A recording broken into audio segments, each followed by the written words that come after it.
औज़ुबिल्लाहि मिनश्शैतानिर्रजीम बिस्मिल्लाहिर्रहमानिर्रहीम।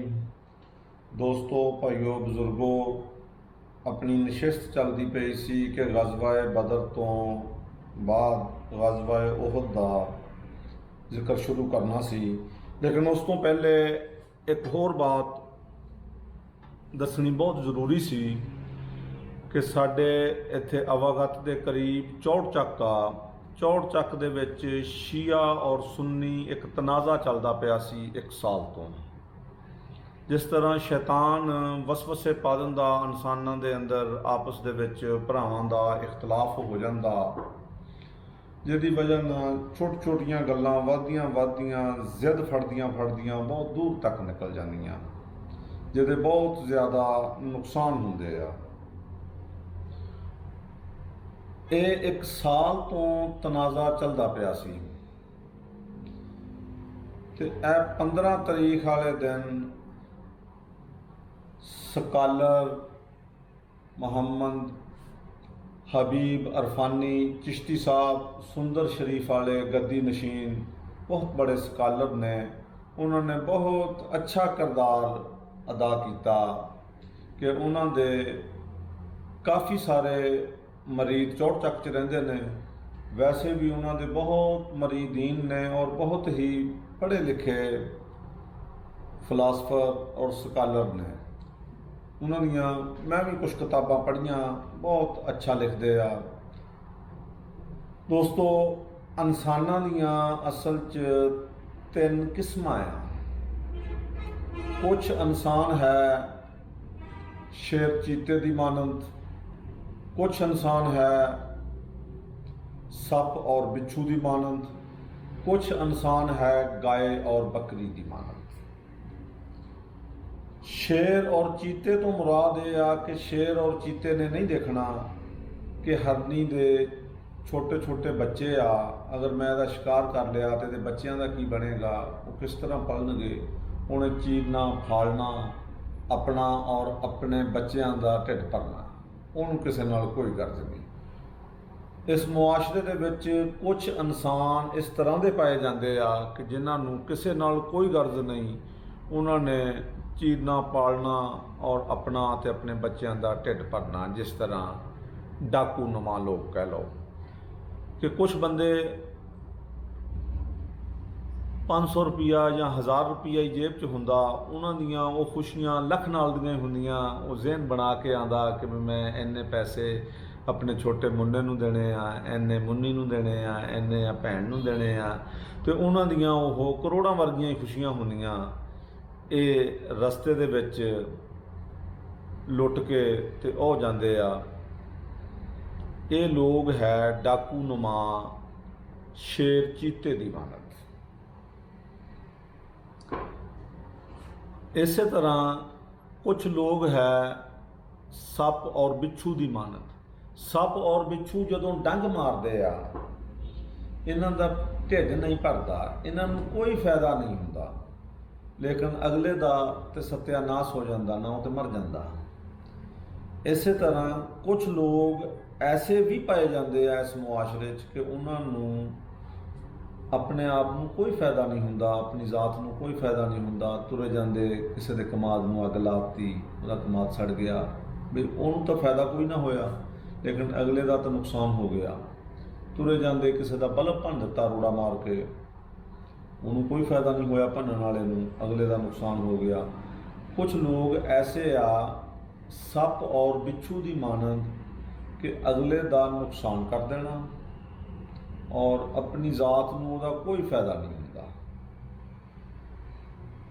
और तीसरी किस्म लोगों की गाय और बकरी की मानत।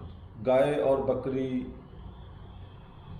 चर्बी ढालदे, कमज़ोर हो जाते आ, दुध दिंदे आ और अपना नुकसान करके दूसरों का फायदा करते हैं। इस तरह कुछ इंसान ऐसे भी इस मुआशरे च पाए जाते आ कि अपना ज़ाती नुकसान करके, अपना टाइम कढ़ के, लोगों की खिदमत करके, लोगों को टाइम दे के, अपनी जेब चों खर्च करके भी दूसरिਆਂ ਦਾ फायदा करते हैं, अपना नुकसान कर लेंगे। दुनिया और आखरत दे विच हमेशा वो लोग कामयाब होए आ जिन्हां ने अपनियां ज़रूरतां नूं पिछे करके दूसरियां दीयां ज़रूरतां नूं पूरा कीता, अपना नुकसान करके माली दूसरियां नूं फायदा पहुंचाया। और इन्हां लोगों दे विच ही मुहम्मद हबीबुल्ला अरफानी साहब शामिल ने कि टाइम कढ़िया उन्होंने, मेहरबानी उन्होंने कि एक बहुत बड़े फसाद तो उन्होंने साडे इलाके नूं बचा लिया कि जिहड़ा खतरा सी कि एक साल तो एक तनाज़ा चलिया आ रहा सी, हालांकि गल कुछ नहीं सी। और लोग फिर दोनों पासे ही जिद फड़ लेंदे आ, ये नहीं कि मैं एक नूं कह रहा वां, दोनों नूं जिद फड़ लेंदे आ। जिद कोई चंगी चीज़ नहीं हैगी, इस्लाम दे विच दीन च जिद नहीं हैगी। हमेशा वो काम करना चाहिए आ जिहदे वास्ते अल्लाह और उहदे रसूल राज़ी हो जान। जैसा कि हदीस मुबारक च है कि एक अगर खजूर का दाना खालस अल्लाह की रज़ा लई तुसीं खर्च करते हो तो अल्लाह उहदा अजर ओहद पहाड़ तो भी बढ़ा के दिंदा है। अगर दखलावे लई तुसीं जिद वास्ते अपनी अना वास्ते ओहद पहाड़ के बराबर सोना भी खर्च करते हो तो उहदा कोई फायदा नहीं, कोई अजर नहीं। और इहदे विच साडे इलाके दे चौधरी अली अख्तर MPA साहब ने भी किरदार अदा किया। वो भी परेशान सी इस मामले दे विच, क्योंकि उन्हों दा हलका सी कि बई मेरे हलके दे विच लोग दंगा फसाद तो बच जान, अमन का पैगाम लैके आए हो और इंशाअल्लाह अल्लाह ने सुरखरू किया उन्होंने। तो उम्मीद आ कि हुण ये तनाज़ा कदे नहीं बनेगा, क्यों कि जिसले मुखलस लोग खालिस्तान अल्लाह की रज़ा लई कोई काम करते आ, फिर ये विच अल्लाह मदद भी करता है, अल्लाह लोगों के दिलों को फेर दिंदा आ। जिसले तुहाडी नीयत खालिस हुंदी आ, उदों हमेशा कोई भी काम होवे वो सिरे चढ़ जाता है। अगर नीयत ठीक ना होवे तो कदे भी वो कोई काम सिरे नहीं चढ़िया। चलो बहरहाल ये दसना ज़रूरी सी, क्योंकि इलाके दे विच इन्हां दे किरदार नूं अगर लोग अपना लैन स्कालर साहब वाले नूं और इंसानियत नूं दंगा फसाद तो जिस तरह उन्होंने बचाया, तो इस तरीके दे नाल अगर सारे ही लोग ये धार लैन कि बई असी दंगा फसाद आपस च नहीं करना, सब भरा भरा आ, सारिਆਂ ने एक ही कलमा पढ़िया आ, बाकी कोई फिकी इख्तलाफात तो होंदे आ, ये तो सारिਆਂ दे विच ही है। और अहले सुन्नत जमात दे हुण 4 इमाम ने, इमाम अबू हनीफा, इमाम शाफी, इमाम मालिक, इमाम अहमद बिन हंबल, और चौवां नूं ही मेरे भरा अहले सुन्नत जमात और देवबंद बनते ने। और इन्हां चौं दा भी बहुत सारे इख्तलाफात ने, कदे कोई लड़ाई नहीं, कदे कोई झगड़ा नहीं, कदे कोई इख्तलाफ नहीं। देखो इख्तलाफ एक अपनी जगह दे उत्ते, लड़ाई नहीं, दंगा फसाद नहीं। मैं अक्सर एक गल कहना हुन्ना कि देखो नूह अलैहिस्सलाम और नूह अलैहिस्सलाम दी बीवी दा मज़हब एक नहीं सी। एक तो मसलक अलहदा अलहदा ना, मज़हब तो साडा सारियां दा इस्लाम, चाहे कोई देवबंदी आ, सुन्नी आ, भाभी आ, शिया आ, सारियां दा मजहब इस्लाम। अगे फिरके ने उन्हों का तो मज़हब एक नहीं सी, कट्ठे रहे ने, एक घर च रहे ने, कट्ठे खांदे पींदे रहे ने, कोई कतलो गारत नहीं हुई, तलाक नहीं दिती, घरों नहीं कढ़ी, मजहबी आज़ादी आ।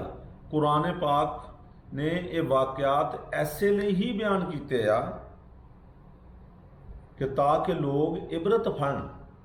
लूत अलैहिस्सलाम और लूत अलैहिस्सलाम की बीवी का मजहब एक नहीं सी, कट्ठे रहे।